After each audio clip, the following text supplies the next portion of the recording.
Thank you, everybody, for coming out today. My name is Hubert Sergey, and today we'll be talking about scaling with load balancers. So to outline our today's discussion, we're going to be talking about horizontal and vertical application scaling, the idea behind load balancers, and the popular examples such as Apache and Nginx. So for a moment, imagine you owned a single parking lot, and it just happened that Apple opened a store right next to it. So imagine your parking lot just got much busier. And so now the question, what are you going to do with all those cars? How to park them? In other words, how to scale? Well, one solution would be to add more levels. If we add more levels, our single parking lot now is able to hold more cars. And if we think about the parking lot in terms of your application structure, it's the server that your user goes to. And in the same way that your parking lot now is able to hold more cars, your server now has more processing memory, processing power to handle requests. And the technical term for this is called vertical scaling. Now you may be wondering, what kind of problems come with vertical scaling? Now going back to the parking lot example, imagine if you were actually adding levels. Each level would cost more than the previous. And at a certain point, adding levels would be impossible. The foundation of your parking lot would not be able to hold all your desired upgrades. Going back to your application server, also each additional level, each additional upgrade will cost more. And at a certain point, your server wouldn't be able to recognize that memory. So you might want to go about it in a different way. You might want to build another parking lot and then one more. So now this is referable to as a horizontal scaling. Or in case of servers, is like adding another server to your system. So obviously it has some problem to it. And one of those might be is how to direct the user to a correct server, or how to direct a customer to a certain parking lot. This previous horizontal scaling problem is solved by something called a load balancer. A load balancer is a piece of hardware that sits between your user and your server, and its job is to direct requests to one of your servers. As you can see over here, we have the load balancer, and the client is, in this case, requesting static files, HTML, CSS, and JavaScript, and the load balancer is forwarding those requests to one of your servers. Now, there are a lot of different ways for a load balancer to be configured to forward requests. The simplest implementation is called a round robin. A round robin is just when a load balancer forwards the request to each of the servers in turn. There's also another one called least connection, where the load balancer forwards the request to the server with the least amount of active connections. And in this parking lot example that we're discussing, a load balancer would be an app that tells your users which parking lot to go to, so that your parking lots don't become unbalanced. So all load balancers work by the principle of reverse proxy. Taking it down to like human world, imagine you went to Best Buy and you have a laptop that you want to get fixed. You pass it down to a representative, and he's usually not the person who's going to actually perform the fix. He's going to pass it down to a technician. So technician is going to perform the work, he's going to give it back to representative, and he's going to give it back to you. At this point, A, you don't really know who performed the fix. B, you don't really care. As long as job is done, you're just a happy customer. So at this point, if we're talking about our computer networks, reverse proxy is a type of proxy server that retrieves resources on behalf of a customer and then gets them from one or multiple servers and forwards them back to the customer. So now that we've discussed load balancers and now you know how they're implemented, let's talk about two of the most popular open source load balancers. We'll start off with Apache HTTP server. So Apache was developed in '95 and it has been popular ever since due to the widespread use of something called the LAMP stack. which includes Linux, Apache, MySQL, and PHP.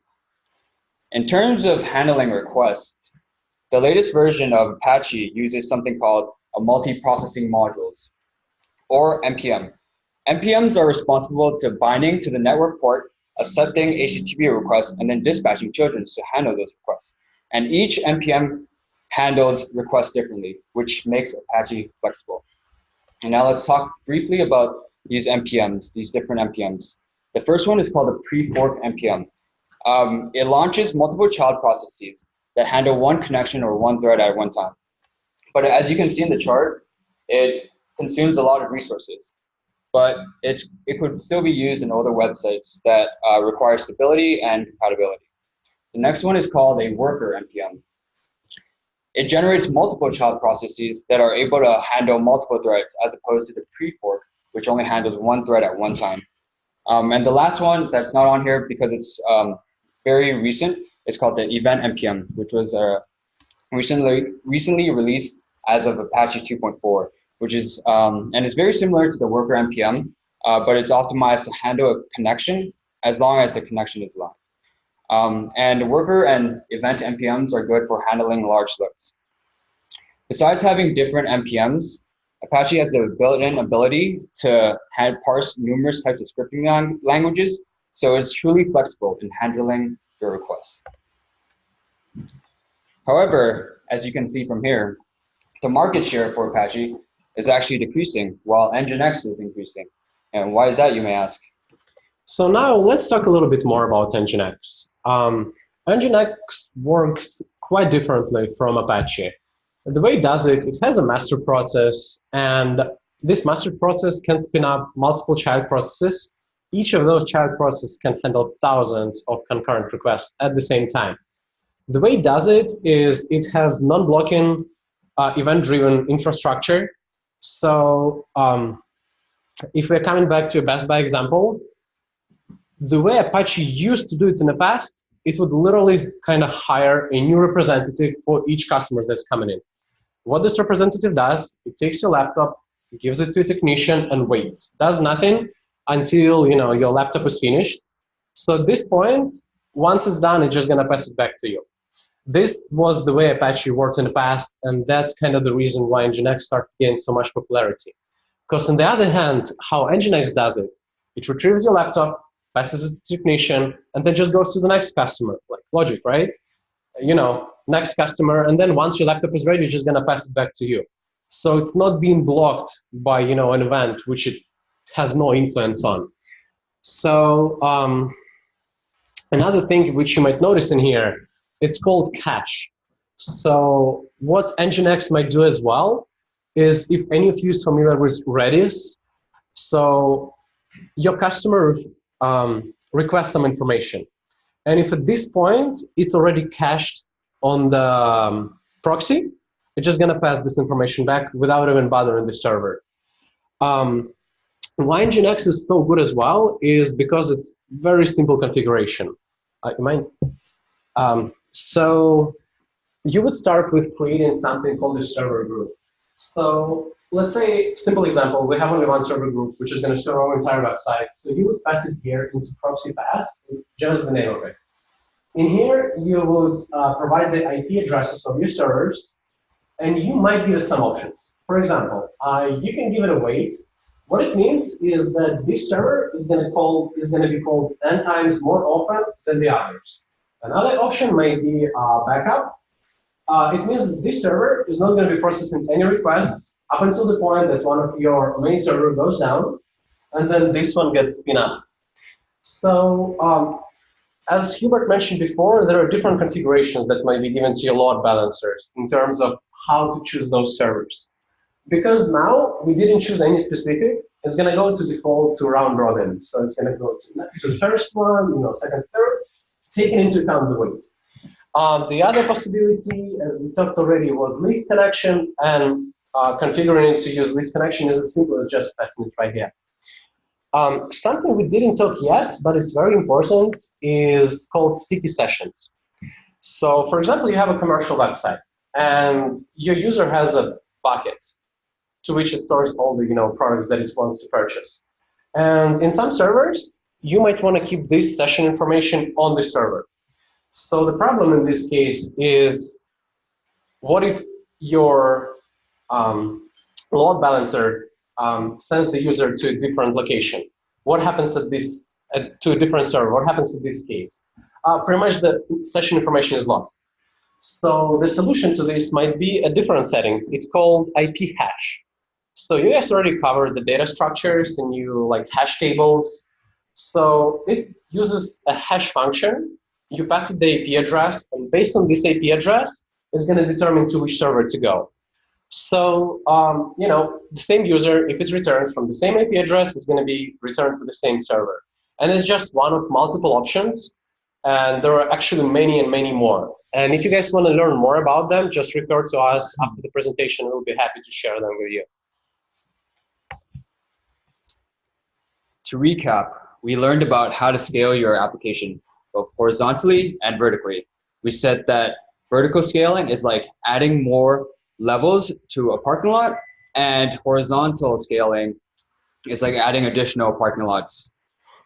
We also learned the problems associated with them. We said that vertical scaling ran into the problem of increasing costs and then eventual ceiling. Horizontal scaling, however, ran into the problem of users not being sure which of your servers or parking lot to go to. And we learned how to solve that horizontal scaling problem with something called a load balancer, specifically Apache and Nginx.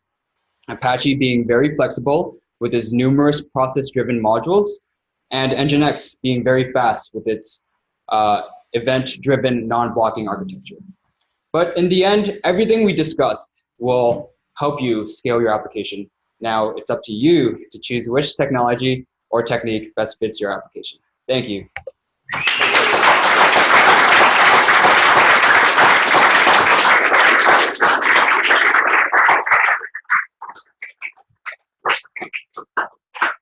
Do you guys have any questions? Would you say there's any kind of influences that would have me pick horizontal over vertical, or vertical, more so vertical over horizontal? So it might be cheaper in the way that purchasing like a completely new server might be quite expensive, and then you also have to do the load balancers. It's not that crazy complex, but it's something else you need to keep in mind. And if you don't expect your application to be like very to have many users, you might want to start at least with that. Yeah. But the biggest downside of that is your big server goes down and there is no other one to replace it, your application is down. That's it. While if you have horizontal, you just switch to another server. And it's like, I would say for me is the biggest reason why I usually choose scaling horizontally versus vertically. I'm sorry. Honestly, vertical is usually kind of like the first step, but it's not like an if or, it's more like and. Like a lot of people, when you have a distributed system, you usually vertically scale and then also horizontally scale.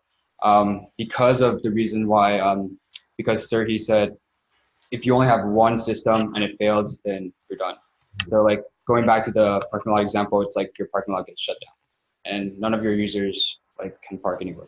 Mm-hmm. So it's just choosing which technique fits your application.